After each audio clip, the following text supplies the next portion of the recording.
Regardez ce qui va se passer ici. Mon ex-artiste, vas-y, t'as pas mon ex-quoi. Vas-y, mon ex-quoi.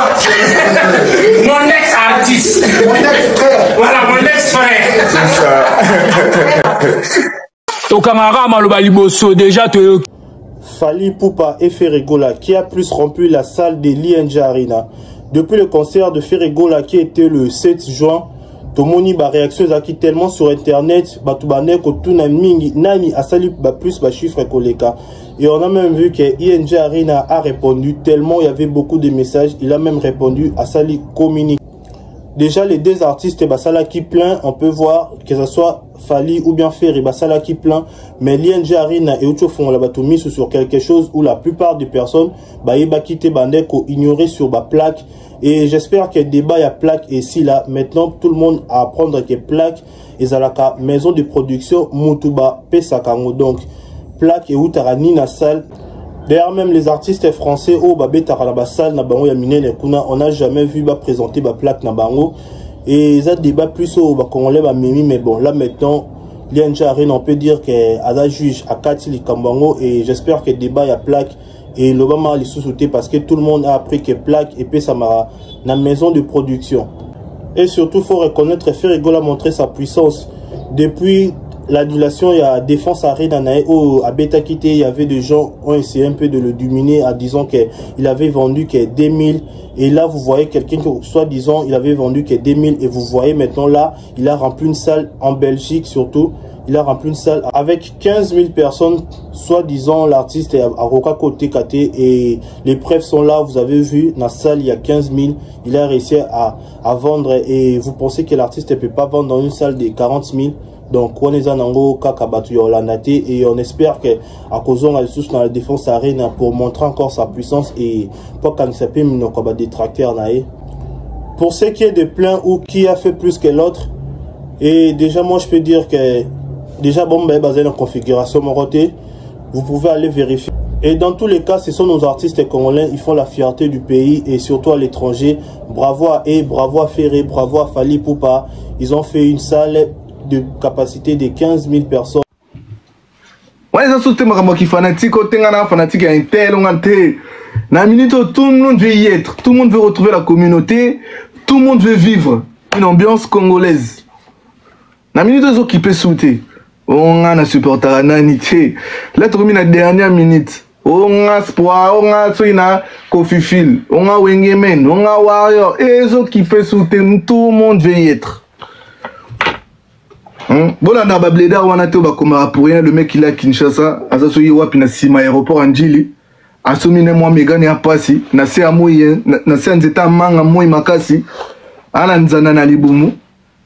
A Komara na internet pour raconter ma bêtise. On dirait na Boutou c'est là qu'il se retrouve à Napoto. Bon, on a dit. Pour la dernière minute, on a Gaulois. On dit que Moudjomo, il y a ville na yo, au côté. Bon, on a rêvé, on a dit.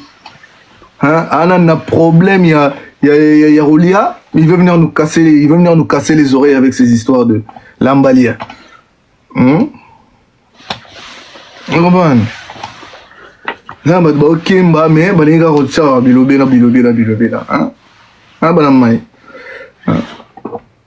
Lukana nini Rolia na soir, so sana bana Lukanini, so mama tembele, so manini, o me manandago.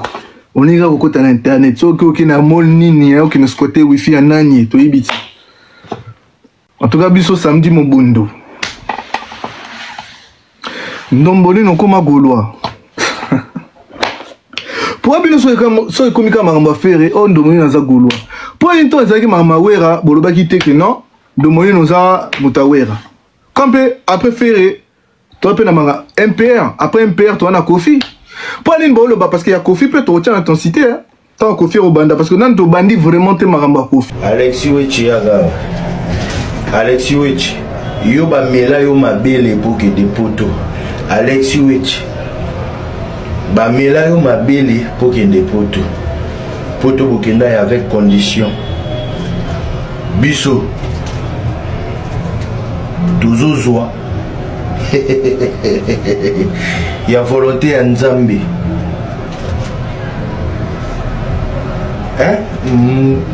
ata nyama na ye fali mutatinda bino mobali na bino yo wana te fali ti Alexis fali nde mobali na bino ti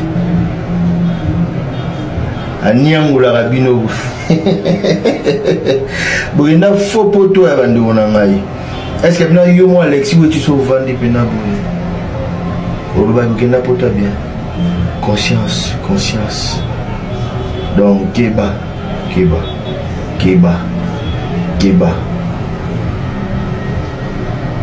Planète J et Brasimba, filiale de Castel, Kolwezi-Ville, province de Lualaba, vous présente l'artiste Ferregola. Sera un concert inédit pour la première fois dans la province de Lualaba. Ça sera le samedi prochain, samedi le 2 août. Ferregola va enflammer la ville de Kolwezi. Pour la première fois que depuis Kolwezi est devenu province, Ferregola sera le premier artiste qui va agrémenter une soirée inédite. Tout le monde a place à la poste. Kuna nisika Ferregola kwa kubete la biso mobondo. Akoya kwa anime soirée, akoya kuyemba, akoya kubinisa. Bino ba bolinga affaire, bino bolinga la rumba, bolinga ko bina, bolinga ko lata bien, bolinga bomela mo pierre de fraîche, bomela mo ba vin na bino ya kitoko, ba champagne na bino, Ferregola za mboka na bino, ba sala ba minere, ba cuivre, ba diamant, ba cobalt. Ferregola za mboka na bino bana Kolwezi, ako sepelisa bino, ako sala o bino nde bolinga, botalaka nde bino ba ngolo bozalaka, bolinga musique ya kitoko. Alors cette fois-ci, Ferregola Ozalawana a payé Sabino le meilleur de lui. Alors Sabino le musique sans oublier que Papa Hervé a laissé l'artiste Oyo, Ayaka, ko sepele sa ba fanatique, a sala se quitter, Ayemba rendre pour la fanatique na ye, Ayemba pour le public na ye. Botala rablo faire sala na ING Arena. Botala mambasal na Adidas Arena. Botala mambasal na États-Unis. Mais cette fois-ci, vous avez pas na Kolwezi. Tous à la wana, tous y a tous sepel ensemble. Parce que la soirée moro ya fête na fête. Parce que les champions d'Afrique et les champions d'Europe en matière de concert live à Ozalawana pour na ko sepel sa biso, pour na ko sepel sa bana Kolwezi, pour na ko sepel sa ba Congolais. Papa Hervé Ferregola. L'homme qui a introduit les live streaming payants à la musique congolaise. L'homme qui a introduit l'émission streaming payant. L'homme qui a introduit, l'artiste qui a introduit le contrat de collaboration avec une marque internationale comme Adidas. Le premier artiste africain qui a double Adidas Arena à Rosalawana. Le premier artiste francophone à concert à Genève Arena. Babylon a tout, il va assembler ça et il Kolwezi.